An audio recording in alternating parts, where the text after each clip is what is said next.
Disclaimer: this video is about something I found interesting. I am an ordinary guy that finds stuff on the internet that I want to talk about. This video is not a deep dive into the life of Franz Kafka or into his works. Although I will talk about certain aspects of his life and work, there are much more qualified people who can grant you a much deeper insight into his life and his works. That being said, please enjoy yourselves. Adaptations of famous works have happened more and more in recent times. For example, the story of Alice in Wonderland has a few which each given its own spin on the story.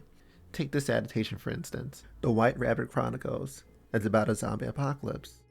I've never read the book series myself, but there's multiple books, so it probably has some good things about it.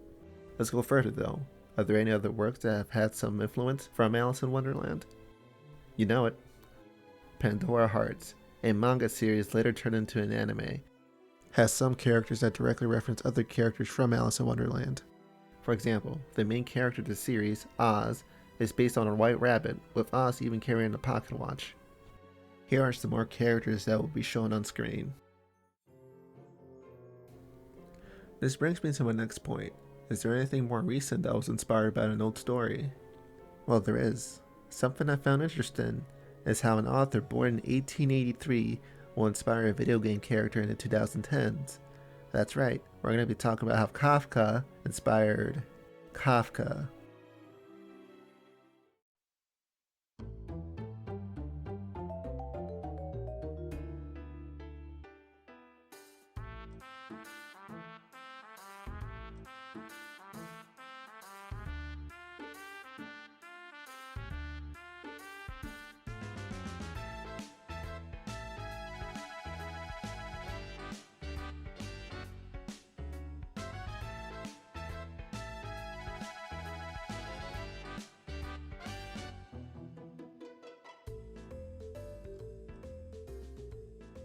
First things first, we need to talk about who Franz Kafka is.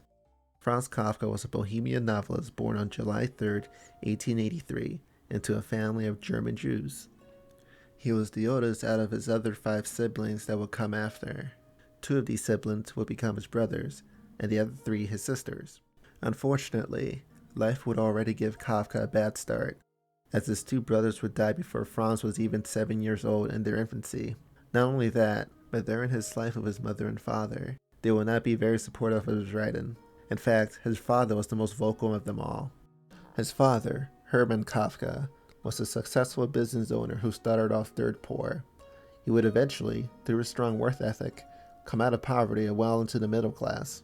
Perhaps this is why when Franz Kafka wanted to write, he thought of it as a waste of valuable time he could be put into something else. Hermann Kafka was the absolute patriarch of the family, and voiced his opinions on what Franz wanted to do that didn't include just his work, but his education and his relationships. So why am I telling you all this? What does it have to do with what this video is about? Well, it's quite simple really. You can get an understanding of how Franz was being affected mentally when his father essentially judged him every step of the way. Hermann was a huge influence in Franz's writing, often depicted or described as some sort of figure of power that cannot be easily swayed. Thus, would showcase Franz's own self-doubts, his possible depression, and social anxiety. Despite all of this though, Kafka persevered and continued to write. In fact, he left an insurance company because it interfered with his writing due to his work hours. This is where we get to one of his more famous works, a novella called The Metamorphoses.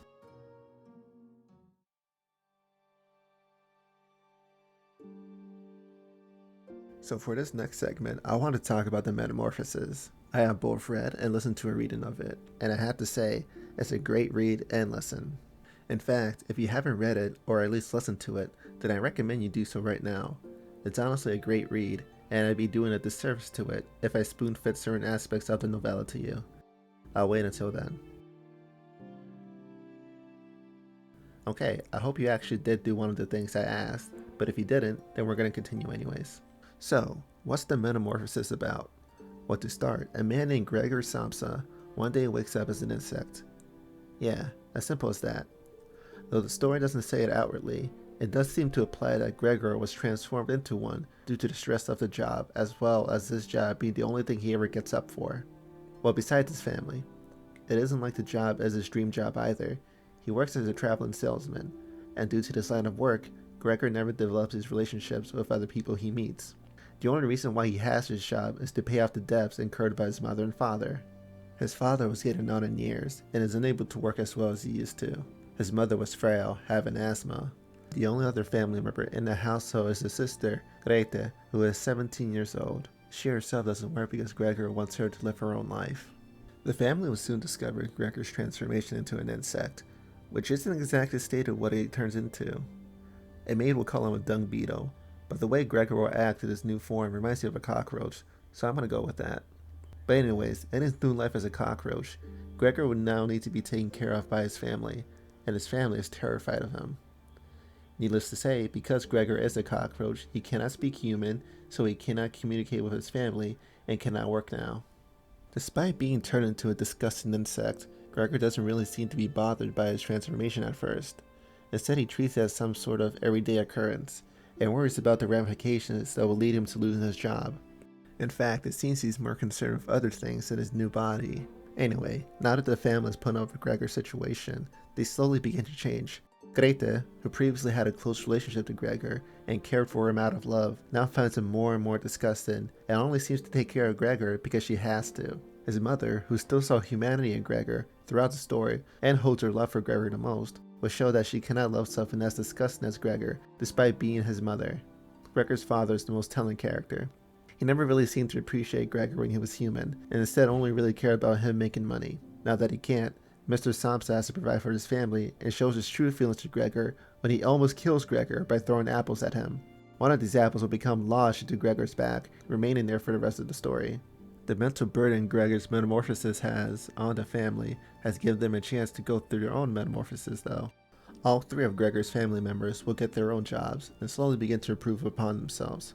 Most notably, Grete, but we'll get to that shortly. Towards the end of the novella, Gregor's toll on the family finally reaches the breaking point to where Grete herself tells her mother and father that they have to get rid of him.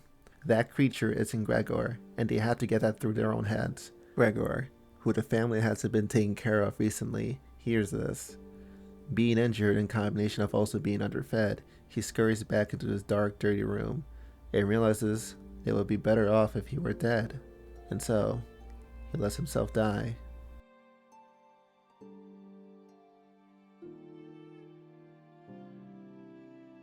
The family's maid will discover Gregor's body first, and she will alert the Samsa family. The family will be relieved that Gregor is no longer around, and without this burden, they can finally move on with their lives. New opportunities await the Samsa family as they discuss plans to move into a smaller apartment. Not only that, but the parents will recognize that Grete is no longer a little girl, but a young woman in her own right, and are now thinking of finding her a husband soon. That was a brief summary of Metamorphosis by Franz Kafka. For an in-depth look at the story and its themes, I highly suggest watching another video about it, since I cannot do it justice, and it's outside the scope of this video. Now that we have briefly discussed Franz Kafka and the Metamorphosis, we still have one question left.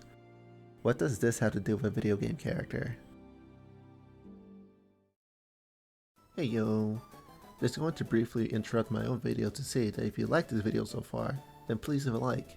And if you want to see more of this type of content, then hit the subscribe button. It's free and you can always change your mind later. My goal is to hit 100 subscribers by the end of the year, so hopefully you can help me out with that. I'm still new to making videos, so if you have any positive or negative feedback, then please let me know in the comments below. Now, back to the video.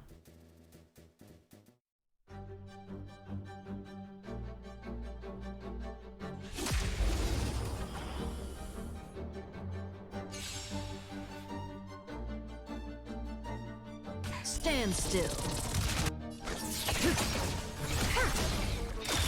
Caught in the net. May as well kill them all. Does that hurt?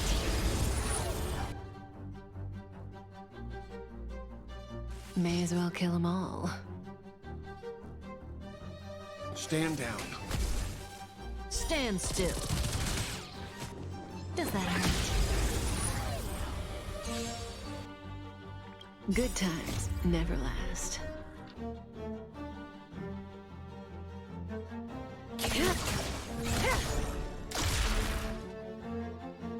Stand still.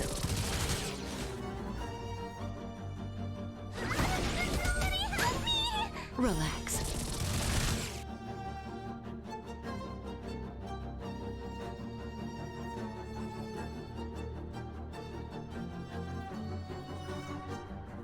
Time to say bye. Boom.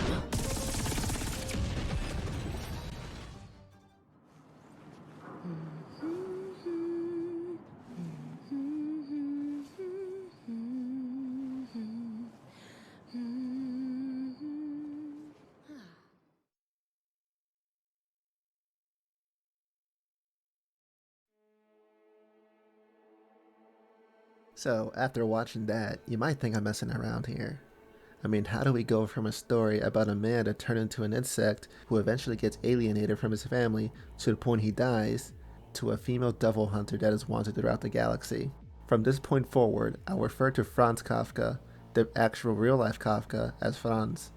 So whenever I say Franz, I'm talking about the author, and when I say Kafka, I'm talking about the character. Got it? Okay, let's begin. So, let's talk a little bit about Kafka. She is a character from a game called Honkai Star Rail, and one of the more popular characters due to how she looks and her overall personality. In this game, there is something called a path. To put it simply, a path is a collection of philosophies that a character can walk on. Kafka walks on a path of nihility, which describes how existence is nothing, and obviously from the name nihility, it derives from nihilism, aka the belief that life is meaningless. This aligns with her own personal thoughts, in being that she joins a certain group prior to the game taking place because she herself is trying to find the value of life. One other thing about the nihility path is that those who do follow this path admire laziness, exhaustion, and meaningless behavior. Kafka will partake in some meaningless behavior such as amassing a code collection or playing a game of truth and lie. This is a game where you ask a question and the other person being asked will respond with a truth or a lie. Then the next question you ask the other person will have to respond opposite of the first question. So, if the other person lied on the first one, then they have to tell the truth on the second one. The catch is, you don't even find out if it's a truth or a lie, it's just a game to play. One more thing I will say before we get to her primary character design. In doing research for this video, I discovered that this truth and lie game is, in my opinion, a highly likely reference to a quote from Franz. The quote reads as follows: "There are only two things, truth and lies. Truth is indivisible, hence it cannot recognize itself. Anyone who wants to recognize it has to be a lie." Unless this truth and lie game is a coincidence, and this is just another layer of character design Kafka is going for her, and another reference to Franz himself.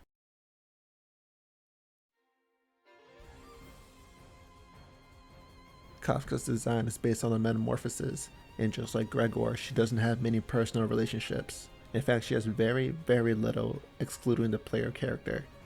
Not only that, but she also seems to play the violin, or at least imagines herself playing it. This is another reference to the metamorphosis, in which Grete, Gregor's sister, plays the violin herself. Her outfit uses a lot of references to insects and spiders. For example, we can see that there's spider webs on the shoulders of the jacket she loosely wears. The webs also appear on her gloves, that also include a spider, and on her cuffs. Not only that, but there appears to be a spider-like insignia on the back of said jacket.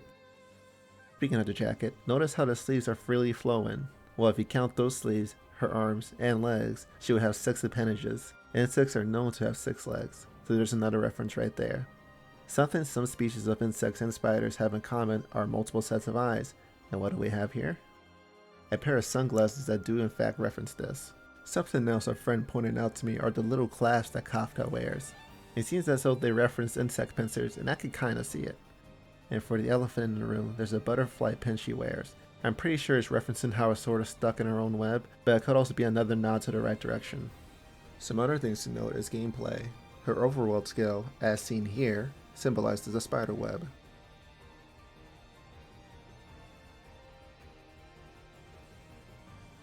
Her ultimate skill, as seen here, clearly shows a spider, which is adorned to the back of her jacket as mentioned before. Finally, when she is fought as a boss character, the string she uses also references a spider's web.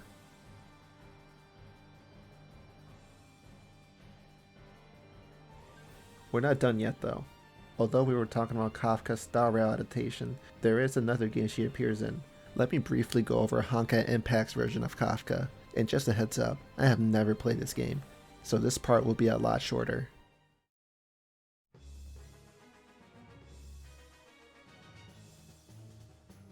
So, Star Rail's Kafka is not only a reference to Franz himself, but she is also a different iteration of another Kafka in a different game that takes place in another universe. This version of Kafka originates in Honkai Impact 3rd. Besides the namesake and other similarities, there isn't too much besides just that. The main reason is because she isn't a playable character. However, this version of Kafka has more in common with Franz. For instance, she loves to write, and just like Franz, dedicates her free time to it. She would even mention how, without writing, her life would be worthless to her. This mirrored Franz's own thought, in which he devoted himself to writing whenever he can. Not only that, but these two would be very sickly, though Franz's case was much more serious. We'll come back to this in a bit. Another thing this Kafka and Franz have in common is their low self-esteem in their own works. To both of them though, the fame didn't matter. You see, Franz himself would destroy a lot of his own work because he didn't find him good enough. Although Franz would give in to pressure from publishers and release a few of his works, including the Metamorphoses, they received little attention. But that was okay. As I said before, he didn't care about fame, but eventually, it'll come sooner whether he liked it or not. Further research into Kafka's origins showed me she had further roots in another game called Okai Gakuen. Again, I've never played this game, so I might get something wrong here. However, from what I do know is that she is referenced as a badge named Kafka Bucket Rider. Once you awaken the badge, you can see what she looks like. Kafka Bucket Rider is also a reference to a short story by Franz called The Bucket Rider. In short, it's about a poor man that looks for coal to fill up his bucket, so he begs for some charity from others so that he can have some sort of security for the night. I thought I should add this little tidbit in so that this section won't be too short.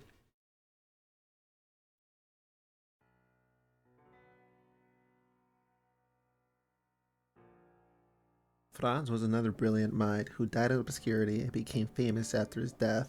Franz fought tuberculosis for 7 years before eventually succumbing to it, marking his death date on June 3, 1924, at 40 years old. In his will, he asked his closest friend, Max Brod, to destroy his unfinished works. Brod would ignore this request and publish them anyways. Because of this though, the world would eventually learn more about Franz's talents. Although it's tragic that Franz died before he was truly appreciated for his work, perhaps it was a mercy he died early. You see, as I mentioned before, he had 3 other sisters. These 3 sisters were named, and sorry if I mispronounced this, Edli, Vali, and Atla. They would eventually die early themselves in the years of 1941 to 1943. And if you remember your history class, this was during World War II. Unfortunately, Edli and Atla were killed during the Holocaust. Vali herself would disappear after she was taken to a ghetto in occupied Poland. However, historians assume she hadn't survived either though. I have no doubt in my mind that if Franz had lived a long life, that if the war hadn't psychologically destroyed him, the deaths of his sisters, especially Atla, his favorite sister, would have driven him over the edge. All in all, Franz Kafka was a troubled man who clearly had talent. We will never know what he would have thought about Max Brod releasing his works regardless of his last wishes. One thing's for sure though, we probably would have never seen references such as a video game character that would come out decades after his death. If I were to be honest, I'd never even heard of Franz Kafka until, well, Kafka was introduced to me.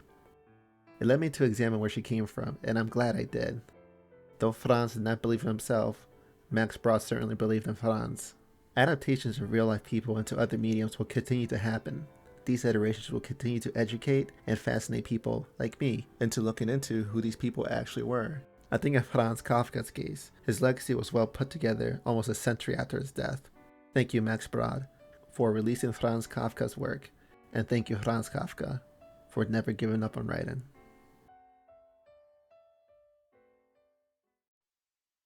Hello everyone, just here to address the elephant in the room.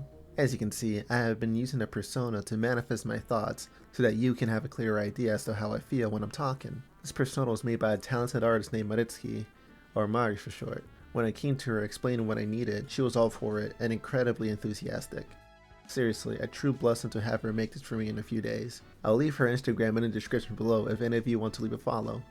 The link will always be posted in the description from this point forward. Thanks for watching, and until next time.